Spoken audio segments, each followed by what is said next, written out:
సంస్కరణ సంస్కరణ సంస్కరణ అంతర్ముఖీనమైన దృక్పథాన్ని సుసంపన్నం చేసుకుని అంతర్యామితో అనుసంధానమై ఇంకా అవ్యక్తంగా అంతర్గర్భితంగా నిక్షిప్తమై ఉన్న ఓ భగవత్ తత్వాన్ని వెలికి తీసి వ్యక్తపరిచి అంటే సృష్టించి తాను సృష్టించిన దాన్ని తాను అనుభవించి అనుభవ జ్ఞానాన్ని అంటే ప్రజ్ఞని సుసంపన్నం చేసుకుని ఆ పొందిన జ్ఞానంతో తృప్తిని ఆనందాన్ని అనుభవించి మరింత ఉన్నతమైన దాన్ని సృష్టించే నేపథ్యంలో తాను సృష్టించిన దాన్ని మరుల శుద్ధశక్తి స్వరూపంగా రూపాంతరం గావించి తాను పొందిన అనుభవ జ్ఞానాన్ని జోడించి ఇంతకుముందు తాను సృష్టించిన దానికన్నా మరింత ఉన్నతమైన దాన్ని సృష్టించగలగటమే సంస్కరణ అంటే. ఈ సంస్కరణకి ఒక అంతమంటూ ఏమీ లేదు, అది అనంతంగా కొనసాగుతుంది. పరిమితి లేని ఈ పరిణితినే అనంతతత్వంగా అభివర్ణించారు. భగవత్ తత్వానికి సంస్కరణ లేకపోతే ఆ శాశ్వతత్వానికి అర్థమే లేదు. కేవలం సంస్కరణ గుణం ఉంటే అనంతతత్వానికి అర్థమే లేదు. అందుకే భగవత్ తత్వం శాశ్వతత్వంతో సంస్కరణతో అనంతతత్వంతో అనునిత్యం అలరారుతూనే ఉంటుంది. మరి ముఖ్యంగా ఆ మహాశివుణ్ణి స్వయంగా నేనేనని అర్థం చేసుకోగలిగినప్పుడు, నేను శాశ్వతమైన వాడిని అని తెలుసుకోగలిగినప్పుడు, నేను సృష్టి నుండి పుట్టుకు రాలేదని అర్థం చేసుకున్నప్పుడు, సృష్టి సైతం నా నుండే పుట్టుకొచ్చిందని తెలుసుకోగలిగినప్పుడు, నన్ను శిక్షించే శిక్షా విధానం మరొకటి ఎక్కడా లేనే లేదని అర్థం చేసుకున్నప్పుడు, నన్ను శిక్షించే శిక్షా విధానం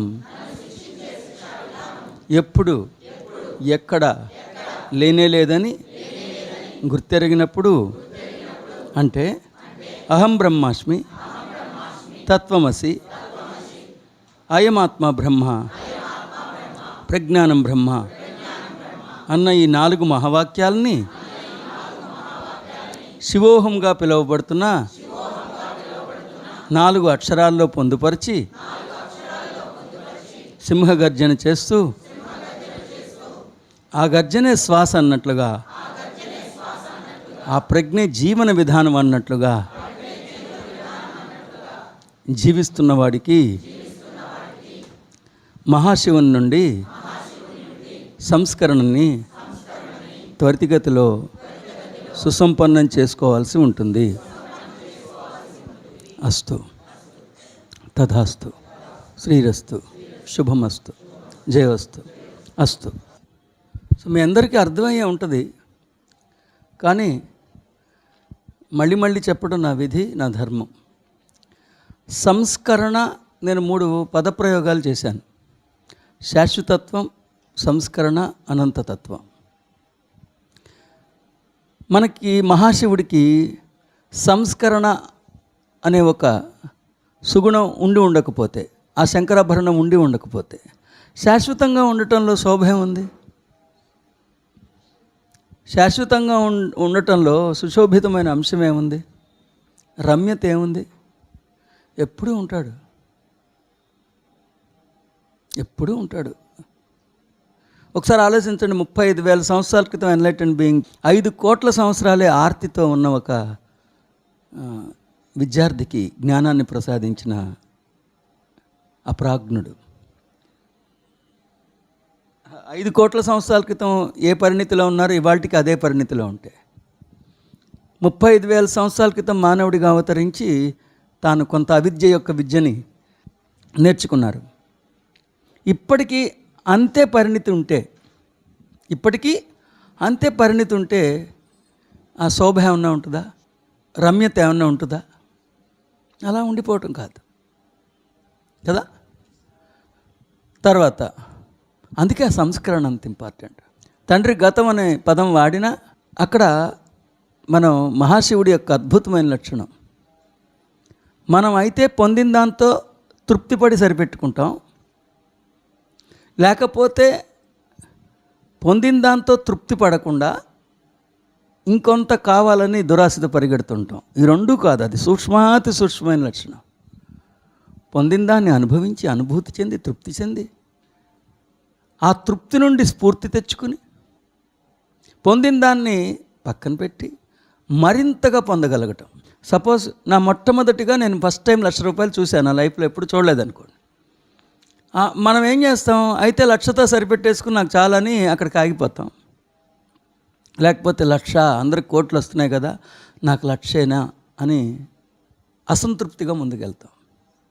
1,00,000 రాకముందు ఏ అసంతృప్తి ఉందో 1,00,000 వచ్చిన తర్వాత కూడా అదే అసంతృప్తి ఉంది. రెండూ కరెక్ట్ కాదు. మహాశివుడు ఒక్కడే దానికి పరిష్కారం. పొందిన 1,00,000కి తృప్తిపడి ఆనందపడి ఆ 1,00,000 వచ్చేసింది కదా అని ఒక బద్ధకం తెచ్చుకోకుండా, అక్కడికి సరిపెట్టేసుకోకుండా ఆ 1,00,000ని పొంది తృప్తిపడి ఆనందపడి ఆ తృప్తిలోంచి ఆనందంలోంచి మరింత స్ఫూర్తిని తెచ్చుకొని, ఆ తృప్తిలోంచి ఆనందంలోంచి మరింత స్ఫూర్తిని తెచ్చుకొని మరింతగా పొందటం. తర్వాత వినాశనం అన్న పదమే మక్కల్లా, తాను అప్పటికే సృష్టించిన దాన్ని వినాశనం అనే పదం వాళ్ళ నేను ఇవాళ ఏమన్నంటే శుద్ధశక్తి స్వరూపంగా మార్చాను నేను. వినాశనం ఏముంది? ఇప్పుడు అదే కదా శ్రీకృష్ణుడు చెప్పడానికి ప్రయత్నించి, మరణించి పైన ఆగిపోవట్లేదు కదా, నెక్స్ట్ స్టేజ్ ఇంకోటి ఉంది కదా.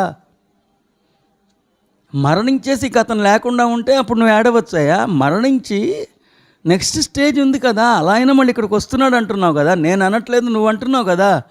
మృత్యువుతో ముగిసిపోవట్లేదు, పుట్టినవాడు గిట్టక మానడు, గిట్టినవాడు మరల పుట్టక మానడని నువ్వు అంటున్నావు కదా.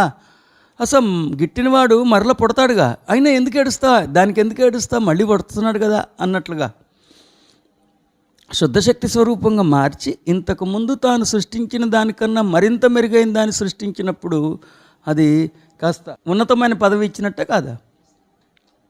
సో దాన్ని వినాశనం అనే పదం ఇక మనం ఉపసంహరించేయచ్చు. కొన్ని పదాలు, గతం ఒకటి, తండ్రి ఉద్దేశం వేరు, మనకు అర్థమయ్యేది వేరు. ఎందుకంటే ఎంత మనిషిలా వచ్చినా మనిషి వేరు, ఇప్పటికే దేవుడిగా ఎదిగిన ఆయన వేరు. ఇప్పుడు బిడ్డ 9 మాసాలు తల్లి గర్భంలో ఉన్నాడు, ఆ తల్లి యొక్క గర్భం చీల్చి బిడ్డకు జన్మనిస్తున్నాడంటే గర్భం చీల్చేందుకు ఒక మంచి పనే కదా జరుగుతూ ఉంది. సో గతం అన్నప్పుడు కూడా పొందినది అంటే చాలు. గతం అంటే ఏంటి? ఇప్పటికే సంప్రాప్తించుకున్నది, ఇప్పటికే పొందింది అనుకుంటే చాలు. ముఖ్యంగా కొన్ని వందల వేల కోట్ల మంది ఎన్ని ప్రయత్నాలు చేసినా వదిలించుకోలేని ఛాదస్తాల్ని వదిలించుకోవటంలో కృతార్థులైన మీరు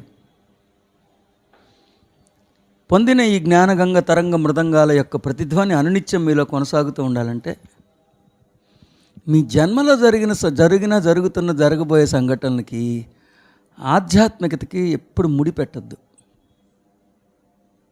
నిలకడలేని మానవ జీవితం, కుదురులేని జీవితం, ఓ సంఘటన జరగడానికి 1,00,000 కారణాలు ఉంటాయి. దీనికిను మన సుజ్ఞాన సముపార్జన మహోత్సవానికి రెండిటికి అనుసంధానం చేసేస్తుంది. ఎందుకంటే మనిషికి తాను అనుకున్నది పొందితే పొగరు, పొందలేకపోతే నిరుత్సాహం. నేను ఎన్నోసార్లు చెప్పా, మళ్ళీ మీకు విన్నవించుకుంటున్నా. ఒక పగతో రగిలిపోయే ఫ్రాక్షనిస్ట్ ఒక బాంబు కనిపెట్టడానికి, అబ్దుల్ కలాం గారు ఒక బాంబు కనిపెట్టడానికి ఉన్న తేడా ఏంటి? అక్కడ ఆయన వ్యక్తిగత జీవితం ఉండదు, ఎమోషన్స్ ఉండవు, ప్యూర్ నాలెడ్జే ఉంటుంది, ప్యూర్ అదేదో తెలుసుకోవటమే ఉంటుంది. ఆ రసాయనం యొక్క పనితీరు ఎలా ఉంటుందో తెలుసుకోవటం మాత్రమే ఉంటుంది. దయచేసి మీరు అసలు మీ మనిషిని అసలు ఇంటర్ఫీర్ చేయొద్దు. మీ మనిషిని ఇంటర్ఫీర్ చేయొద్దు, మీ జీవితంలో జరిగే సంఘటనలు ఇంటర్ఫీర్ చేయొద్దు. ఈ రెండు ఒకదానికొకటి పెనవేసుకుంటే చాలా కష్టం. మందకోడిగానే ఉంటుంది మీ ఎదుగుదల, మందకోడిగానే ఉంటుంది. ఒక్కసారి కళ్ళు రెప్పలు ఇలా మూసుకుని ఒక కోడ్ పెట్టుకోమని నేను చాలాసార్లు చెప్పుకున్నా మీకు. అహం బ్రహ్మాస్మి కానీ శివోహం కానీ ఒకసారి డిక్లరేషన్ ఇచ్చి కళ్ళు మూసుకోగానే డిస్కనెక్షన్ వచ్చేయాలి. కోర్స్ శబ్దాలు వినిపించనండి, ఎందుకంటే ఆత్మ చైతన్యం దేహంలో ఉంది కాబట్టి దేహానికి సంబంధించిన శబ్దాలు పక్కింటి నుంచి వినిపించినట్టుగా వినిపిస్తాయి. దేహం ఈ పంచభూతాలతో పరినిర్మితమైన ఈ వ్యవస్థలో ఉంది కాబట్టి కాస్త చప్పుళ్ళు వినిపిస్తాయండి. వినిపించవా ఏంటి? ఇక్కడ పక్కన హార్న్ వినిపించట్లా, అంతే. నేను ఆత్మ చైతన్యాన్ని అన్నావు, కానీ ఆత్మ చైతన్యం ప్రస్తుతం ఎక్కడుంది? దేహంలో ఉంది. సో దేహానికి సంబంధించిన కాస్త గుసగుసలు వినిపిస్తుంటాయి. ఆ దేహం ఎక్కడుంది? పదార్థ రూప జగత్తులో ఉంది. జగత్తుకు సంబంధించిన కాస్త రసభాస వినిపిస్తూనే ఉంటుంది. సో అదేమి మీ ఏకాగ్రతకి భంగం అయిపోయినట్టు కాదు. ఒకసారి ఇలా అనుకోగానే డిస్కనెక్షన్ వచ్చేసేయాలి. ఈ క్షణం ఇప్పుడు దేహం పడిపోయి స్వర్గధామంలో మీరుంటే మీ ఆలోచన సంవిధానం ఎలా ఉంటుందో అలాగే ఉండాలి. నిన్న తండ్రి ఒక మాట అన్నారు చూసారా, they refuse to make their family reputation and everything as past అన్నారు. అది వర్ణించడానికే భయంగా ఉంది. ఇంత చెప్పాను మీకు. They refuse to make their family as పాస్టా, they refuse to make friends as past. సత్యాన్ని తెలుసుకుని స్వయాన్ని ఆవిష్కరించుకున్న తర్వాత, నిజమైన నేనని తెలుసుకున్న తర్వాత, అంతకుముందు నిజం కానటువంటి నేను చచ్చిపోడు. ఆడే మనం 30 ఏళ్ళ 40 ఏళ్ళ పెంచి పోషించాం, కొన్ని జన్మలుగా పెంచి పోషిస్తున్నాం నిజం కానటువంటి నేను కానీ.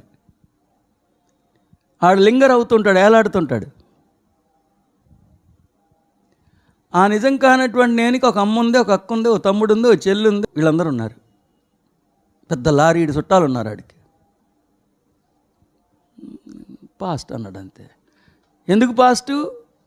ఒకప్పుడు నేను కానటువంటి నేను అనుకునేవాడిని. ఒకప్పుడు నేను అనుకునేవాడినే ఆ నేను తల్లి, ఆ నేను తండ్రి. అసలు ఆ ఒక్క వాక్యంలో సనాతన సాంప్రదాయంలో సన్యాసిగా తీసుకుంటే, యతీశ్వరులుగా మారి నేను ఎప్పటి నుంచి చెప్తున్నాను. అది మొన్న ఆవిడ కూడా అన్నారు. యతీశ్వరుడు ఏం చేస్తాడు?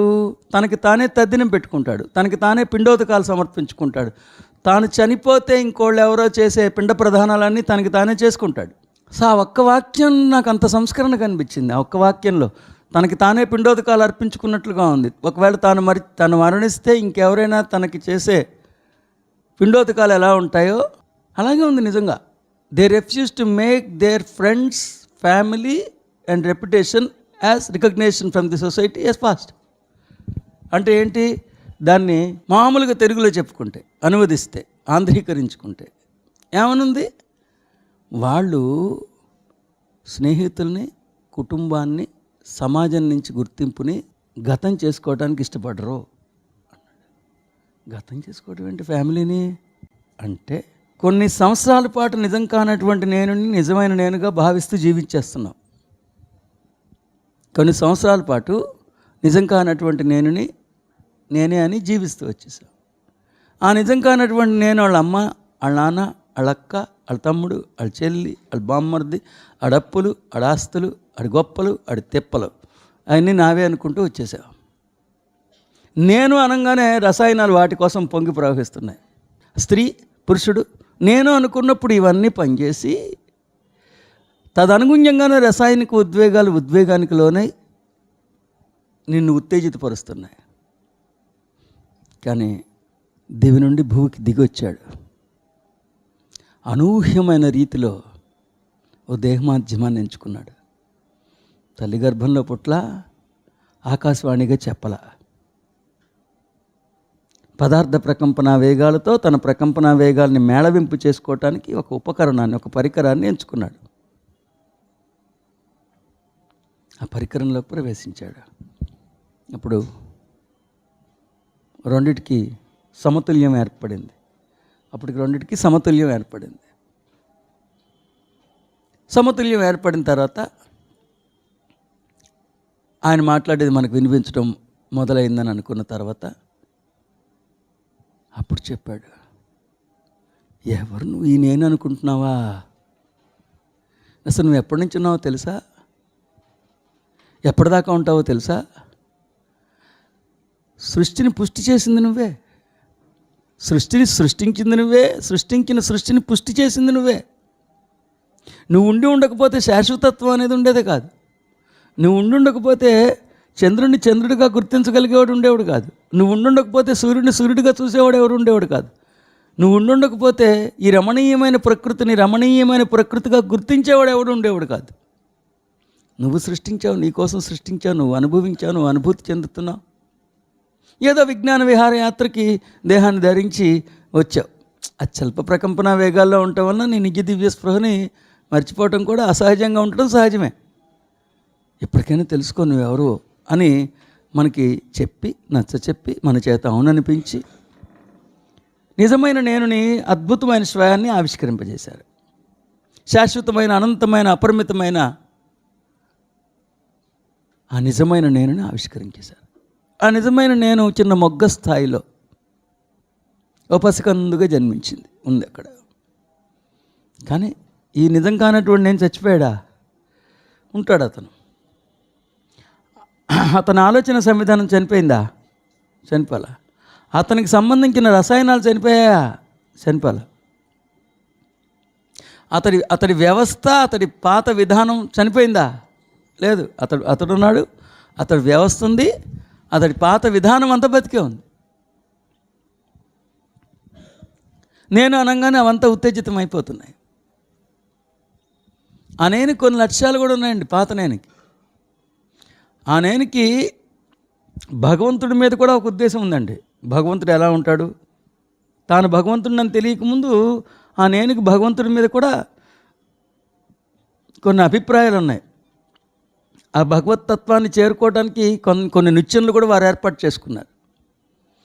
కానీ ఒక్కసారి ఆ నేను కానప్పుడు మొత్తం పోయినట్ట కాదా?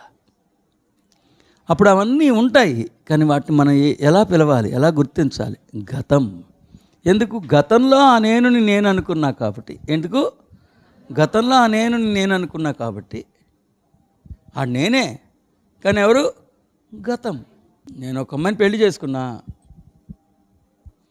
మా ఇద్దరికి మనస్పర్ధలు వచ్చాయి, నేను విడిచిపెట్టేశా. 6 ఏళ్ల తర్వాత దుబాయ్ నుంచి మా ఫ్రెండ్ వచ్చాడు. ఓ ఫంక్షన్లో నేను వచ్చా, ఆ అమ్మాయి వచ్చింది. ఇద్దరు ఎదురు పడ్డాం. ఏంట్రా మాట్లాడట్లేదు, భార్యగా అన్నాడు. భార్యే గతం. ఏంట్రా గతం? నీకు తెలియదులే, భార్యే గతం. అంతే, భార్యే గతం. సో గతం ఏంటది? గతం. అందుకే నేను చెప్పా కదా, ఆ ఒక్క పదంలో యతీశ్వరులు సన్యాసులుగా మారినప్పుడు తాము మరణిస్తే జరిగే పిండోదకాలాన్ని తమకు తామే అర్పించుకున్నట్టు, సపిండీకరణ చేసుకున్నట్లుగా అనిపించింది నాకు. సో మీరెంత భాగ్యవంతులో. మరి ఇంతటి భాగ్యాన్ని పొందిన మీరు, ఇంతటి సౌభాగ్యాన్ని పొందిన మీరు, ఇంతటి సుజ్ఞానం మీకు తెలియదు సార్. కొన్నాళ్ళతో పోలిస్తే మీరు ఎంత బాగున్నారో చూడండి. మీకు అఫ్కోర్స్ అంత డబ్బు ఉండకపోవచ్చు, అంత వర్చస్సు ఉండకపోవచ్చు, కానీ చేదస్తం లేదు కదా, పూర్తిగా వదిలిపోయింది కదా. మీరు శాశ్వతమైన వాళ్ళు, అనంతమైన వాళ్ళు, అపరిమితమైన వాళ్ళు. మరణాంత జీవితంలో యముడు లేడు, నరకం లేదు, శిక్షలు లేవు, ఉన్నదంతా స్వర్గమే. స్వర్గం అంటే ఒక ప్లేస్లో లేదు, అమరత్వం సాధ్యం. ఎంత సంపద, ఎంత వైభవం, ఎంత వైదిక వైభవం మీరు చూసుకోండి. కాబట్టి అంత ఉన్నతమైన విద్యలోకి మీకు ప్రవేశం దొరకటం, కాస్తంత పెనట్రేట్ అయ్యి లోపలికి వెళ్ళగలిగారు, చొచ్చుకెళ్ళారు. వెళ్ళిన తర్వాత మీ కోతి జన్మల సంఘటనల్ని ముడిపెట్టద్దు. జరగనివ్వండి, అనుకూలంగా రానివ్వండి, ప్రతికూలంగా రానివ్వండి, స్పర్ధలు రానివ్వండి, మనస్పర్ధలు రానివ్వండి, భేదాలు రానివ్వండి, విభేదాలు రానివ్వండి, అన్నీ ఉంటాయి.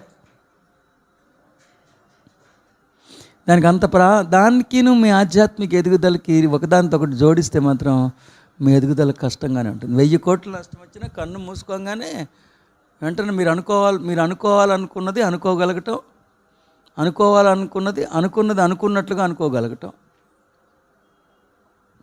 దానికిను నీ 1000 కోట్ల నష్టానికి ముడిపెట్టద్దు. ఏమై క్లియర్? ఇవాళ ఉపోద్ఘాతం అది. శుభం.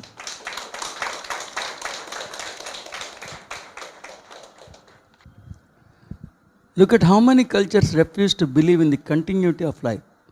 How many cultures refuse to accept that God is an infinite as space is.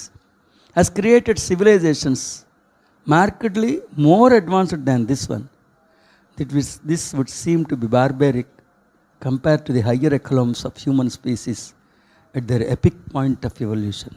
Look at how many cultures refuse to believe even in the continuity of life. సైతం మరణించగానే ఇక అదే ఒకే జన్మ అని నమ్ముతారు. ఒకే జన్మ అని నమ్ముతారు. అసలు మరణాంతర జీవితం ఒకటి ఉందని, జన్మలు ఒకటి ఉన్నాయని కనీసం ఇంగితం కూడా లేని మతాలు ఇంకా ఎన్ని ఉన్నాయో అని ఒక దెబ్బ కొట్టారు. ఏమన్నారు? ఇంకా ఈ భూతలంలో ఇంత ఎదిగిన తర్వాత కూడా దేహం మరణిస్తే జీవితం అయిపోయిందని భావించేవాళ్ళు చాలామంది ఉన్నారు. మరణాంతర జీవితం ఒకటి ఉందని, జన్మల పరంపర నిరంతరం కొనసాగుతూనే ఉంటుందని కనీసం ఆ ఇంగితం కూడా లేని వాళ్ళు చాలామంది ఉన్నారు అంటున్నారు. ఒకటి. నెక్స్ట్ ఏమన్నారు? How many cultures refuse to accept that God is an infinite space. God is infinite as space is.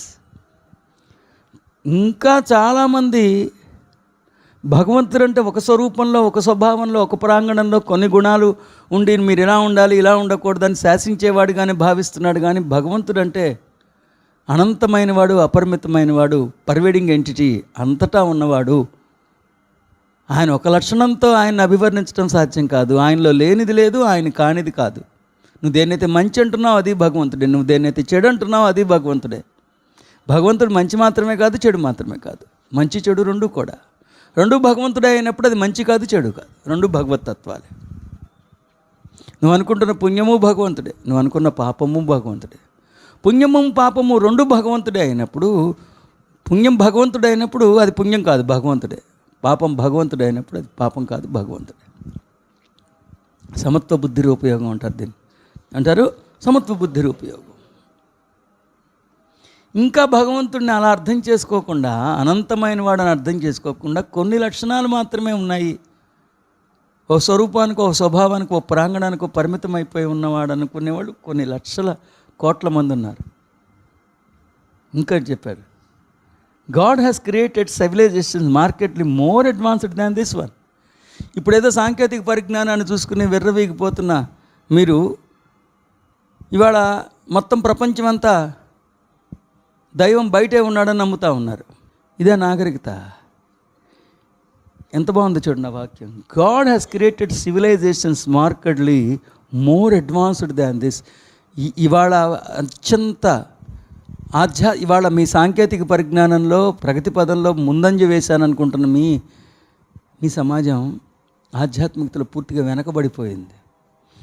ఇప్పుడు ఈ ఆధ్యాత్మిక వెనుకబాటు కన్నా అద్భుతమైన సనాతన సాంప్రదాయం ఒకటి ఉంది. అప్పట్లో ప్రతివాడు తానే దైవం అని నమ్మేవాడు, ప్రతివాడు అద్వైతాన్ని అర్థం చేసుకునేవాడు, ప్రతివాడు అపరిమిత తత్వాన్ని అర్థం చేసుకున్నాడు.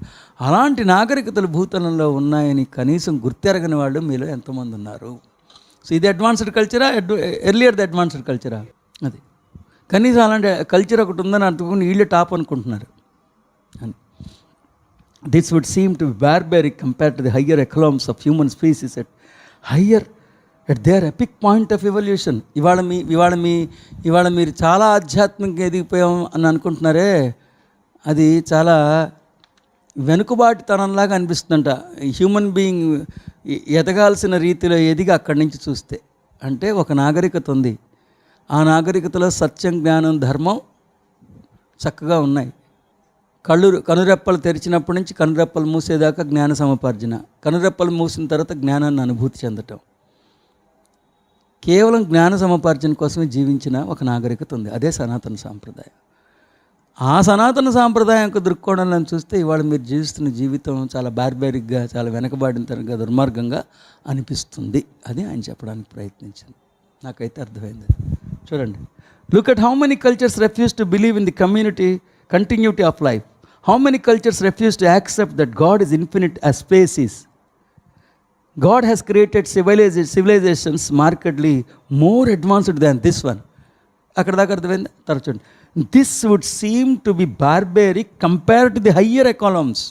దేంతో కంపేర్ చేస్తే హయ్యర్ ఎకాలమ్స్. ఇప్పుడు మీరు అనుకున్న చాలా అద్భుతంగా ఉందనుకుంటున్నారే, క్రిస్టియానిటీ రగిలిపోయి ప్రబలంగా ఉంది కదా, వాళ్ళని ఉద్దేశించి అంటున్నాడు ఆయన. This would seem to be barbaric compared to the higher echelons of human species at their epic point of evolution. ఆ human species epic point of ఎవల్యూషన్లోకి వెళ్తే మీరు దైవం కోసం బాహ్యంలో వెతుకుతున్నారే, చూస్తే బార్బారిక్గా, అసహ్యంగా, దుర్మార్గంగా అనిపిస్తుంది. మరి ఇదేగా నేను చెప్పింది, ఎగ్జాక్ట్గా ఇదేగా. సేమ్ దీన్ని నేను తెలుగులో చెప్పాను అంతే. అది ఎన్నిసార్లైనా చూసుకోవచ్చు. నేను ప్రిపేర్ అవ్వను, కానీ నేను చెప్పిన ఉపోద్ఘాతమే ఫస్ట్ అదే ఉంటుంది. ఎన్నిసార్లైనా చూసుకోవచ్చు. అందులో ఇది రెగ్యులర్గా ఉండే సబ్జెక్ట్ కూడా కాదు. జనరల్గా ఇలాంటి టాపిక్స్ ఉండవు. Look at how many cultures refuse to believe in the continuity of life. How many cultures refuse to accept that God is infinite as space is, has created civilizations markedly more advanced than this one. This would seem to be barbaric compared to the higher echelons of human species at their epic point of evolution. Epic point of ఎవల్యూషన్లోకి వెళ్తే ఏంట్రా ఈ రెండు మనకు అనిపించట్లా వాళ్ళని చూస్తే. A reformer's thinking is progressive, lofty and immortal. So దాన్ని ముందు ఆంధ్రీకరించుకుంటే, ఓ సంస్కర్త యొక్క ఆలోచన సంవిధానం సదా ప్రగతి పథంలో పురోగమిస్తూనే ఉంటుంది. ఆంధ్రీకరించడం జరిగింది. ఏమని? ఓ సంస్కర్త యొక్క ఆలోచన సంవిధానం సదా పురోగమిస్తూనే ఉంటుంది. అది ఇంతకుముందు చెప్పాను, దాని డీటెయిల్స్ ఇప్పుడు చెప్తున్నా. ఎందుకంటే మనం సంస్కర్తలం కదా, సంస్కరణ అంటే ఏంటో తెలిసిపోయింది కదా. సంస్కరణ యొక్క ఆలోచన అల్టిమేట్గా వచ్చేవాడికి మళ్ళీ థింకింగ్ ప్యాటర్నే వచ్చింది చూసారా. ఎటు తిరిగి ఎటు వెళ్ళినా సరే నాలెడ్జ్లో దృక్పథం, దృక్కోణం, ఆలోచన సంవిధానాలు ప్రాధాన్యతలే. ఓ సంఘటనని ఎలా ఆపాదించుకుంటున్నావు, ఉన్నట్టు నష్టం వస్తే ఎలా ఆపాదించుకుంటున్నావు, లాభం వస్తే ఎలా ఆపాదించుకుంటున్నావు. అంటే ఆపాదించుకోవడం అంటే దానికి ఏం పేరు పెట్టుకుంటున్నావు, అక్కడే నీ మెచ్యూరిటీ ఉంటుంది. ఇంతే. జ్ఞానపరంగా ఎన్ని వందల రోజులు మీరు ప్రయాణం చేసినా చెప్పబడే అంశాలు ఇవే. మార్పు వచ్చేది దృక్పథంలో, దృక్కోణంలో, ఆలోచన సంవిధానంలో, ప్రాధాన్యతల్లో, సంఘటన జరిగినప్పుడు దాన్ని ఆపాదించుకోవటంలో. భౌతికమైన సంఘటన కానీ ఇతరత్ర ఏది జరిగినా దాన్ని ఆపాదించుకోవటం. రైట్, రాసుకోండి. Reformers thinking is progressive. ఓ సంస్కర్త అత్యంత శక్తివంతమైన వాడు, అతడే మహాశివుడు, మహోన్నతమైన వాడు. అతడి దర్శనం సుదర్శనం. నెక్స్ట్ పేరా. మరింతకీ సంస్కరణని సుసంపన్నం చేసుకున్న ఓ సంస్కర్తకి, మరింతకీ సంస్కరణ సుసంపన్నం చేసుకున్న ఓ సంస్కర్తకి, సంస్కరణ అనే సుగుణం లేని సాధారణమైన వాడికి వ్యత్యాసం ఎందులో ఉంది? అతడి ఆలోచన సంవిధానంలో. కేవలం సంస్కర్త మాత్రమే వయోధికుడిగా ఎదగగలుగుతాడు. అతడు ఆధ్యాత్మికతలో నిరంతరం పురోగమిస్తూనే ఉంటాడు. ఎందుకంటే అతడు అనినిత్యం అంతర్ముఖుడై తనలోకి తాను మరింత లోతుగా ప్రయాణం చేసి ఇంకా అవ్యక్తంగా, అంతర్గర్భితంగా నిక్షిప్తమై ఉన్న తన దివ్య సంపదని వెలికి తీస్తూనే ఉంటాడు. అతడు తనలోకి ఎంత లోతుగా ప్రయాణం చేస్తాడో అంతగా ఎదుగుతాడు. ఎంతగా ఎదుగుతాడో అంతగా తన లోపలికి ప్రయాణం చేస్తుంటాడు. ఈ రెండు ప్రక్రియలు నిరంతరం కొనసాగుతూనే ఉంటాయి. సంస్కర్త నిరంతరం పురోగమిస్తూనే ఉంటాడన్న ప్రవచనం యొక్క అంతరార్థం ఇది. ఏ రిఫార్మర్ థింకింగ్ ఈజ్ ప్రోగ్రెసివ్. వివేకామృత భాష్యభూషితం. ఓ సంస్కర్త యొక్క ఆలోచన సంవిధానం సదా ప్రగతి పథంలో పురోగమిస్తూనే ఉంటుంది.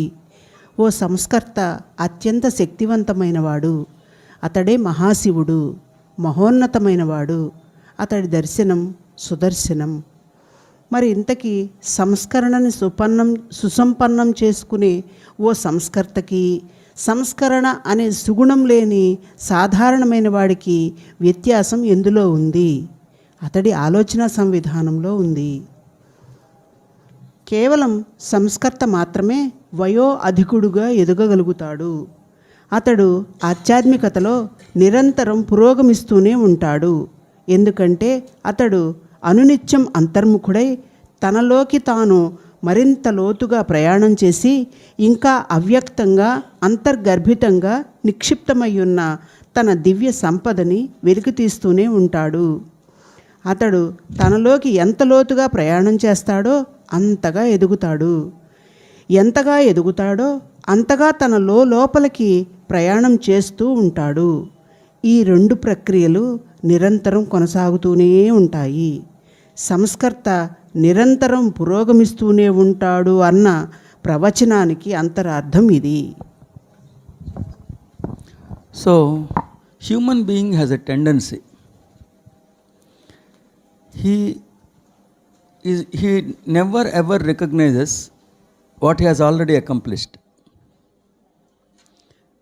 He is so crazy towards accomplishments, but the irony is he never realizes what he has already accomplished.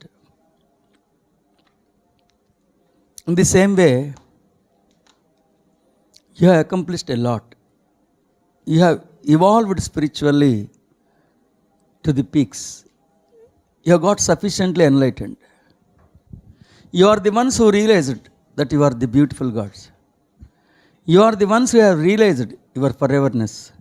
You are the ones who have realized your impregnated creative inherent energy. You are the ones who have realized about your immortality. You are the ones who have realized about your potentials, so many divine potentials. Approximately on this terra right now, approximately 800 crores people are living. But rarest of the rare are able to realize their divinity. The rarest of the rare are able to proclaim very proudly that they are God without any hesitation. And I congratulate you for being in the rarest of the rarest. When you compare, you can never understand what you have accomplished unless you compare yourself with the neighboring religions, neighboring thought process, neighboring belief systems.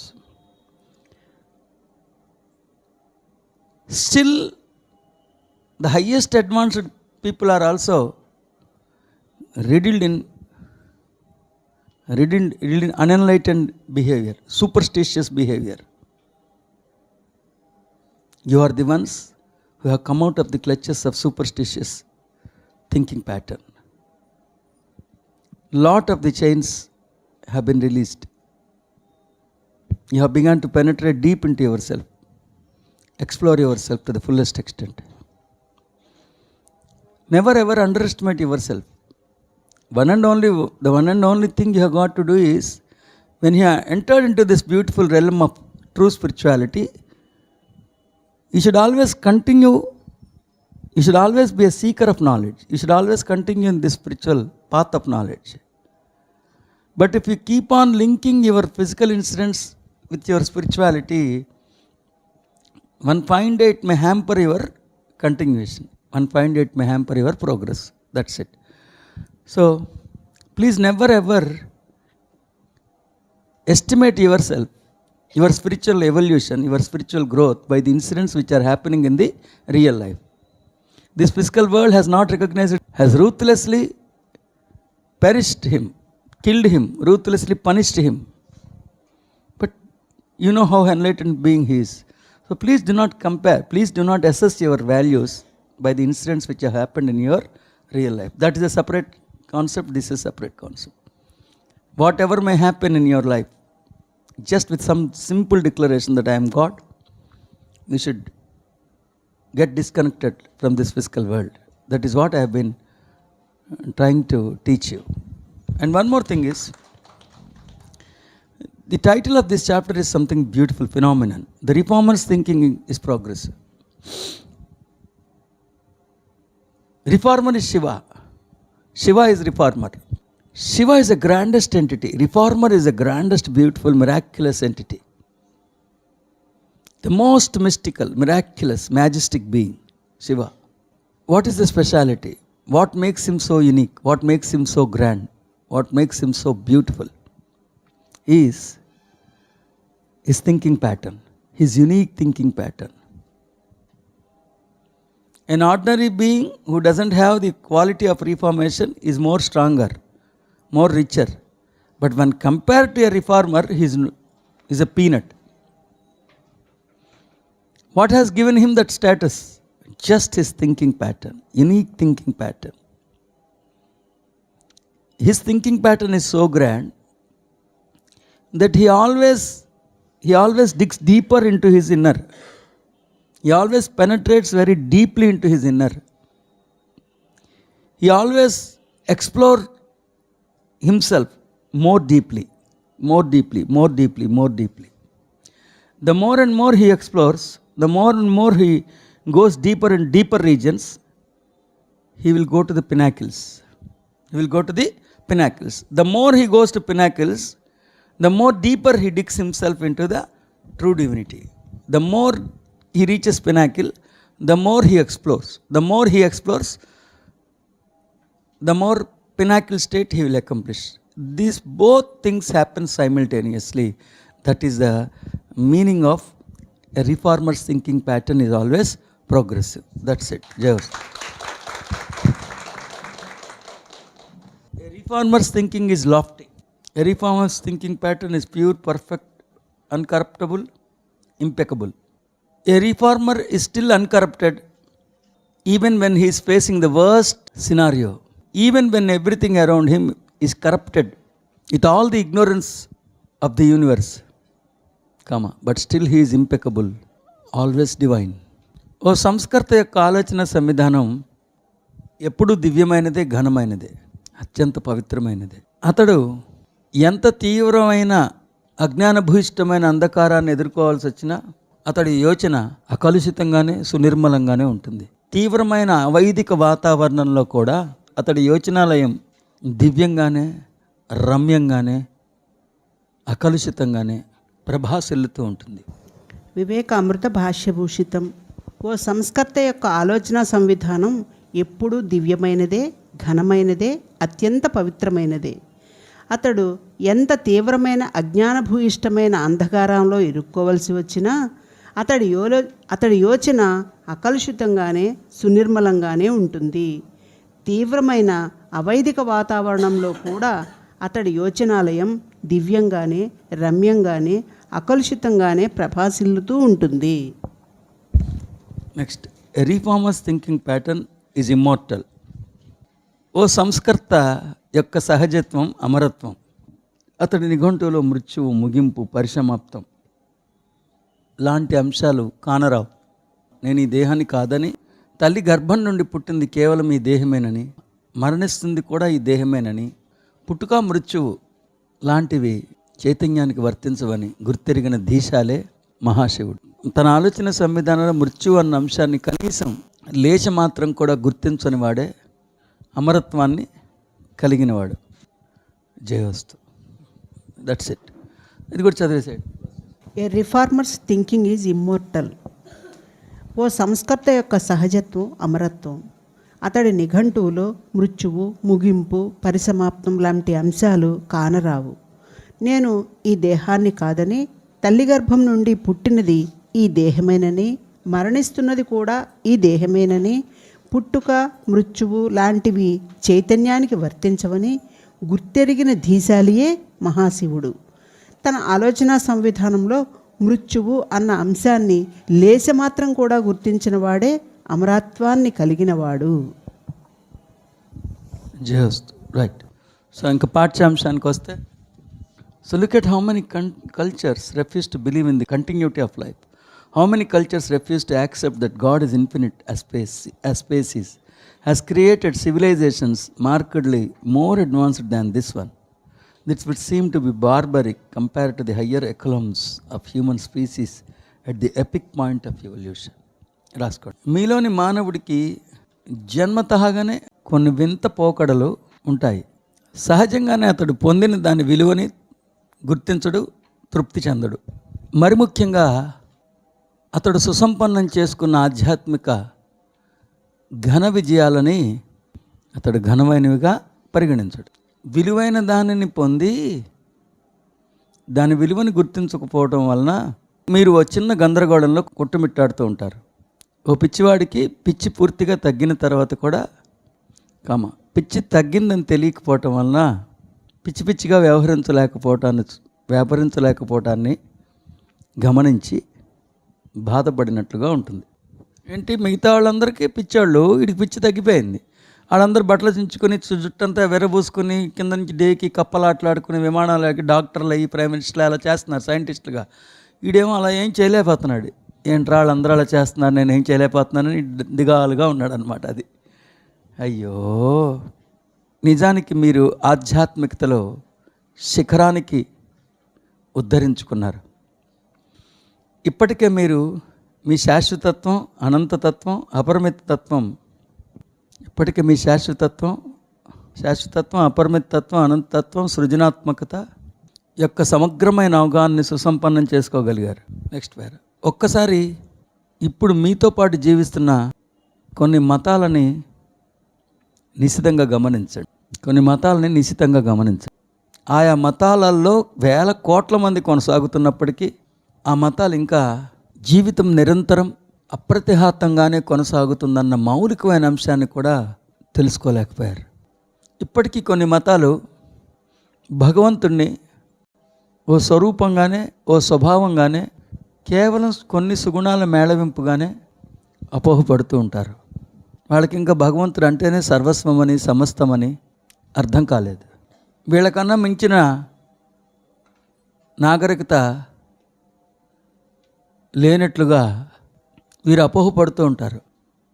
ఇదే భూతలంలో అనేక నాగరికతలు ఆధ్యాత్మికంగా ఎంతో పురోగమించి దివ్యంగా జీవించారన్న ఎరుక వీరికి లేనేలేదు. Next పేర ఆ దివ్య నాగరికత యొక్క దృక్కోణంలోంచి వీరిని చూస్తే వీరికన్నా వెనకబడిపోయిన నాగరికత మరొకటి ఉండదు అని తేటపడుతుంది. వివేకామృత భాష్యభూషితం. మీలోని మానవుడికి జన్మతహాగానే కొన్ని వింత పోకడలు ఉంటాయి. సహజంగానే అతడు పొందిన దాని విలువని గుర్తించడు, తృప్తి పొందడు. మరి ముఖ్యంగా అతడు సుసంపన్నం చేసుకున్న ఘన విజయాలని అతడు ఘనమైనవిగా పరిగణించడు. మరి ముఖ్యంగా అతడు సుసంపన్నం చేసుకున్న ఆధ్యాత్మిక ఘన విజయాలని అతడు ఘనమైనవిగా పరిగణించడు.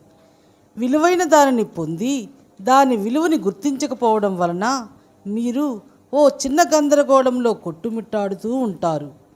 ఓ పిచ్చివాడికి పిచ్చి పూర్తిగా తగ్గిన తర్వాత కూడా పిచ్చి తగ్గినదని తెలియకపోవడం వలన పిచ్చిగా వ్యవహరించలేకపోవడాన్ని గమనించి బాధపడినట్లుగా ఉంటుంది. నిజానికి మీరు ఆధ్యాత్మికతలో శిఖరానికి ఉద్ధరించుకున్నారు. ఇప్పటికే మీరు మీ శాశ్వతత్వం, అపరిమితత్వం, అనంతతత్వం, సృజనాత్మకత యొక్క సమగ్రమైన అవగాహనలని సుసంపన్నం చేసుకోగలిగాడు. ఒక్కసారి ఇప్పుడు మీతో పాటు జీవిస్తున్న కొన్ని మతాలని నిశితంగా గమనించండి. ఆయా మతాలలో వేల కోట్ల మంది కొనసాగుతున్నప్పటికీ ఆ మతాలు ఇంకా జీవితం నిరంతరం అప్రతిహతంగానే కొనసాగుతుందన్న మౌలికమైన అంశాన్ని కూడా తెలుసుకోలేకపోయారు. ఇప్పటికీ కొన్ని మతాలు భగవంతుడిని ఓ స్వరూపంగానే, ఓ స్వభావంగానే, కేవలం కొన్ని సుగుణాల మేళవింపుగానే అపోహపడుతూ ఉంటారు. వాళ్ళకి ఇంకా భగవంతుడు అంటేనే సర్వస్వమని, సమస్తమని అర్థం కాలేదు. వీళ్ళకన్నా మించిన నాగరికత లేనట్లుగా మీరు అపోహపడుతూ ఉంటారు. ఇదే భూతలంలో అనేక నాగరికతలు ఆధ్యాత్మికంగా ఎంతో పురోగమించి దివ్యంగా జీవించారన్న ఎరుక వీరికి లేనే లేదు.